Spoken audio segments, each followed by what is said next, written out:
gràcies. Bon vespre. La jornada estava prevista que s'acabés a les 9 i així serà, per tant no patiu. Normalment el que parla al final hauria de ser el que en sap més i en aquest cas és el que en sap menys.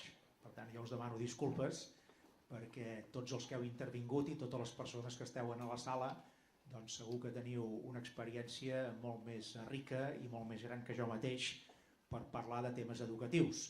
Però quan es van idear aquestes jornades que en diem SmartCat, no? Com? StarCat, perdó, StarCat. Exacte, StarCat. Bueno, podríem dir també SmartCat, per cert.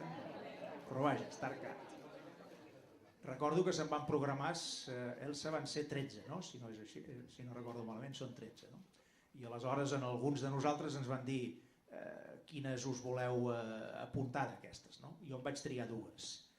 Una era d'economia, però això s'entén, no? Perquè jo vinc una mica d'aquest món, i l'altra doncs era aquesta, la de l'àmbit educatiu.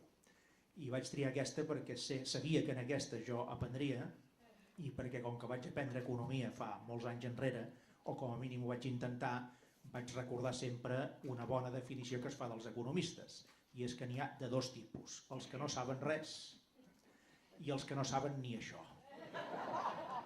I aleshores jo vaig intentar des del primer moment formar part del primer grup, dels que no sabien res, però que almenys ho sabien, i que per tant totes les oportunitats per aprendre alguna cosa eren bones, i jo sabia que en aquesta StarCat jo aprendria moltes coses, i crec que encara que vosaltres doncs, també sigueu més d'aquest món i per tant tingueu més vivències i més experiències, després de les dues taules rodones d'avui doncs, també segurament tothom ha pogut aprendre alguna cosa nova i a més alguna cosa bona.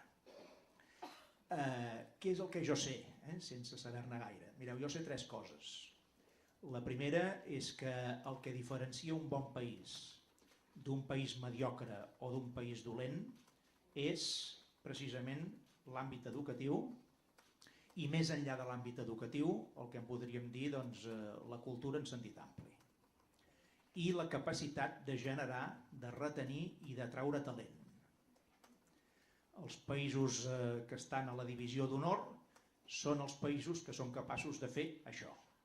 I els països que no estan a la divisió d'honor o que simplement doncs, acaben sent mediocres o fins i tot dolents són aquests països que són més reacis o més reaccionaris a apostar clarament per això que deia, no? Per la cultura en sentit ampli, per l'educació, pel civisme, per aquesta capacitat d'atraure i de retenir, de generar talent i per un bon equilibri entre l'exercici dels drets i el compliment dels deures. En moltes de les intervencions que hem sentit avui, en el fons, en el rerefons, hi havia també segurament una mica aquesta pulsió entre tenim una sèrie de drets que han de ser exercits, reclamats i a més requerits, no? Amb tota la contundència, però també els millors països, els bons països, saben que aquest exercici dels drets s'ha d'equilibrar amb un bon compliment dels deures. Si només hi ha reclamació i exercici de drets, és molt difícil que una societat arribi a estar en la divisió d'honor. Bé, la pregunta aleshores és, Catalunya és un país que té capacitats, energies i actius i talents suficients com per estar en la divisió d'honor i fer aquesta aposta? Aquesta és la pregunta. Jo faig una mica com en Burgaia, no? Que la deixo doncs, simplement en l'aire. Jo sóc dels que penso que sí, que aquesta capacitat la tenim. En aquests darrers anys, deixeu-m'ho dir, avui que estic doncs, en presència de persones que heu estat al front de tot el que és l'àmbit educatiu d'aquest país, o que ja esteu en aquest moment, no? En aquests darrers anys doncs, el nostre sistema educatiu, com altres sistemes del nostre país, s'han posat a prova. Havíem de saber què passava no en una època de més recursos, sinó en una època de menys recursos, en una època de crisi de les finances públiques, com hem tingut en aquest país i a molts altres països, i havíem de saber si aquest sistema educatiu nostre passava la prova i era resilient, com s'ha dit abans, em sembla, per part d'en Paco López, no? En el sentit de si era capaç de travessar les dificultats. I jo crec que la resposta és que sí. La pregunta que ens vam fer al començament de tot, a finals de l'any 2010 i principis del 2011, era en un moment en què tindrem menys recursos, serem capaços, per exemple, de reduir significativament l'abandonament escolar prematur en aquest país o no? I no era evident que pogués ser així. Més aviat la sensació era, quan hi hagi menys recursos, això ens pujarà. I resulta que del terç que teníem, del 33% que teníem aproximadament fa 5 o 6 anys enrere, ara estem al 18%. I això no és una exaltació a tenir pocs recursos, ja s'entén, no? És la prova de la resiliència. En els moments durs, de dificultats greus, d'adversitats noves, érem capaços, per exemple, de demostrar que el sistema es posava a prova i resistia a la prova, i quan dic això doncs podríem parlar del fracàs escolar o podríem parlar d'altres coses. Bé, jo crec que sí, es va demostrar que el sistema posat a prova en les condicions adverses era capaç de resistir. Ara la pregunta que ens feien abans, no?, és per què sabent-ho gairebé tot de com s'hauria de fer no som capaços de fer-ho. Potser jo m'atreviria, amb tota la modèstia, a dir com encara no hem sigut capaços d'aconseguir-ho del tot. Perquè segurament estem en el camí. Segurament estem en el camí i avui hem sentit tota una sèrie d'experiències que ens demostren que estem en aquest camí d'arribar a aconseguir que la divisió d'honor també està al nostre abast. Encara no hi som, és veritat, però segurament estem en aquest camí. La segona cosa que us volia dir, també molt breument. Per mi, un sistema educatiu ha d'estar al servei de l'ideal de la justícia social. Si no és així, malament rai. I l'ideal de la justícia social vol dir que, en últim terme, doncs, ha de servir perquè aquelles coses bàsiques de cara a la vida d'una persona, de qualsevol persona, doncs, arribin a funcionar. Per exemple, una pregunta que sí que ens hem de fer obertament, no?, i que aquests anys també ens ha posat a prova, i en aquest sentit no n'hem sortit gaire ben parats. Com pot ser que un país com el nostre, en moments de dificultats, tingui un atur superior al 20%, com ens passava l'any 2012 o el 2013? En lloc de tenir-lo doncs, del 7, del 8 o del 9, que ja és alt. I això ens ha passat. No només a Catalunya, però a Catalunya també ens ha passat això, no? Com pot ser que en aquests anys doncs, no haguem sigut capaços d'assegurar que, malgrat els anys bons de les expansions econòmiques, el nostre nivell de salaris no ha sigut un nivell de salaris dignes, a diferència d'altres països del nostre entorn que sí que han aconseguit salaris més dignes que els nostres, per exemple, no? I per mi un sistema educatiu ha d'estar orientat també en aquest ideal de justícia social, que són oportunitats, que són capacitats desenvolupades per la gent, que són desenvolupament de les habilitats de cadascú i que ha de procurar doncs, que no hi hagi fractures en allò que hi pugui contribuir un sistema educatiu, que hi pot contribuir molt. I d'una forma o d'una altra doncs, hem de mirar nosaltres de cara al present i de cara al futur si aconseguim que el nostre sistema educatiu, en línies generals, estigui plenament també al servei d'aquest ideal de justícia social i de cohesió social. Moltes vegades que hem tingut els debats en l'àmbit lingüístic l'hem defensat sempre dient que una cosa que ha de garantir el nostre sistema educatiu és que la gent de Catalunya, independentment de la seva procedència cultural, lingüística o territorial, pugui arribar a tenir una inclusió lingüística que li permeti després doncs, desenvolupar plenament totes les seves capacitats i les seves oportunitats. I això que és tan evident, moltes vegades se'ns ha discutit d'una forma doncs, probablement bastant barroera. I la darrera cosa, per complir plenament l'horari, és crec que Catalunya ha de saber aprofitar, ha de saber estimular i ha de saber desenvolupar la riquesa de les seves iniciatives educatives en plural. Cada país és producte de la seva història i el nostre també. Ara hi ha molta gent en aquest país que reclama doncs, un estat, veient que és un camí per arribar a estar a la divisió d'honor. Aquest és el criteri de molts. Evidentment hi ha d'altres que creuen que això no ha de ser així. Però reclamar un estat per part dels que ho fan no vol dir estatalitzar-se.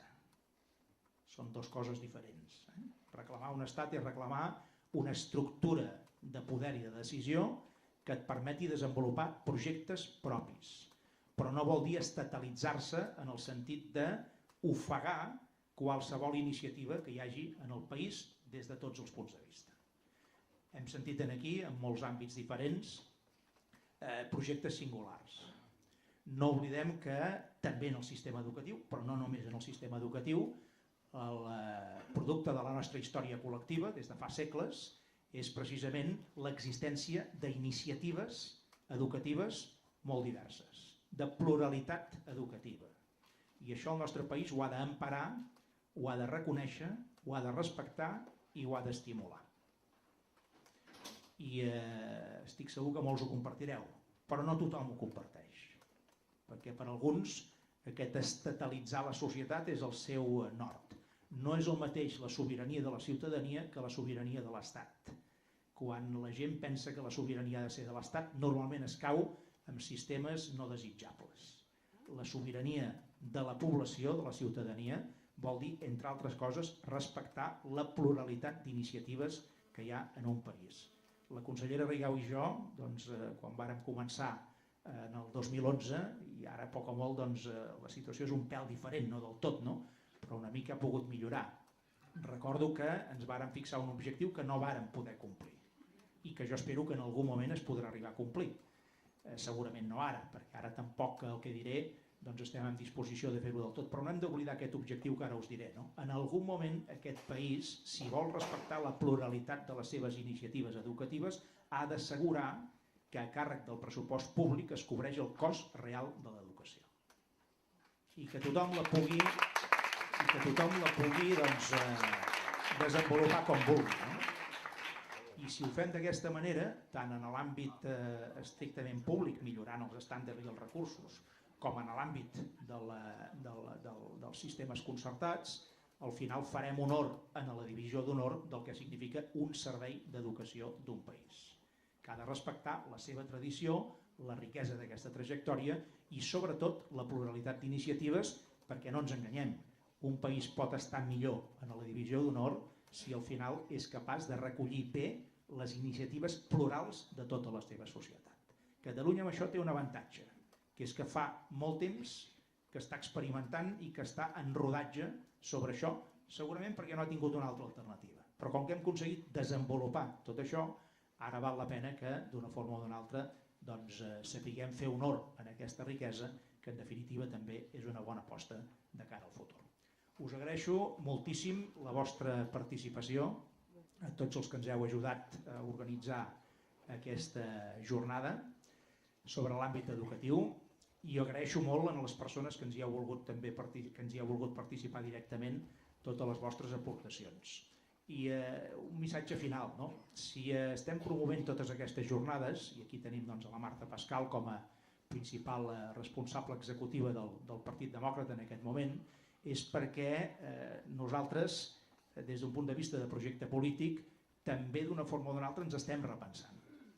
El país sencer s'està repensant, ja ho veieu.